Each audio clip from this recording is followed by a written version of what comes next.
زمین پر ریپلیسمنٹ کبھی نہیں ہو سکتی،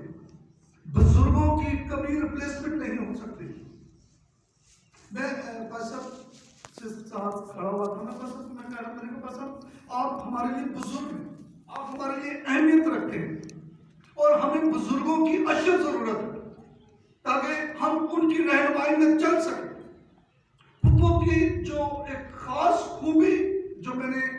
ہوش سنبھالتے ہوئے آخری وقت تک دیکھی ہے، انہیں رشتے نبھانا آتے تھے،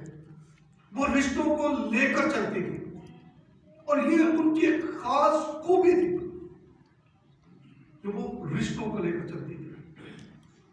اور 10 حکموں میں سے ایک حکم ایسا ہے کہ جس میں لکھا گیا ہے کہ تو اپنے ماں باپ کی عزت کر اور میں تیری عمر زمین پر دراز کروں گا۔ اور میں شکر گزار ہوں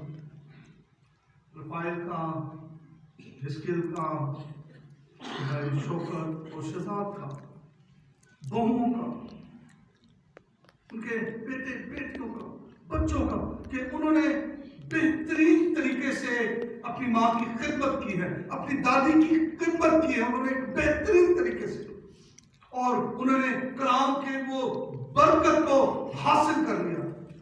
اور آج اس وقت اس موقع سے فائدہ اٹھاتے ہوئے میں آپ سب سے درخواست کروں گا، آئیں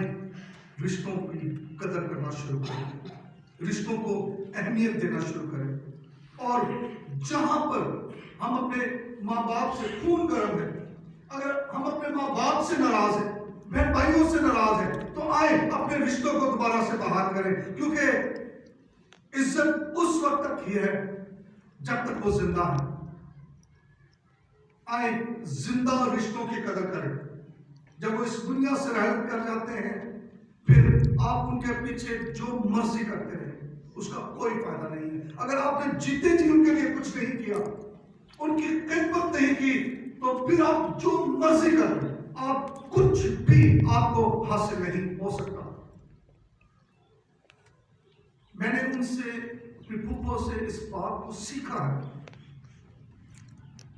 کہ رشتوں کو کیسے نبھایا جاتا ہے۔ بزرگوں نے ہمیں اس چیز کی تعلیم دی ہے، تربیت دی ہے۔ وہ ایک الگ بات ہے، اگر کوئی کسی سے ملنا چاہتا ہے، نہیں ملنا چاہتا، وہ اس کا اپنا ہے، لیکن میں آج خاندان کو یہ کہنا چاہوں گا، رفائل آپ یہاں پر موجود ہے،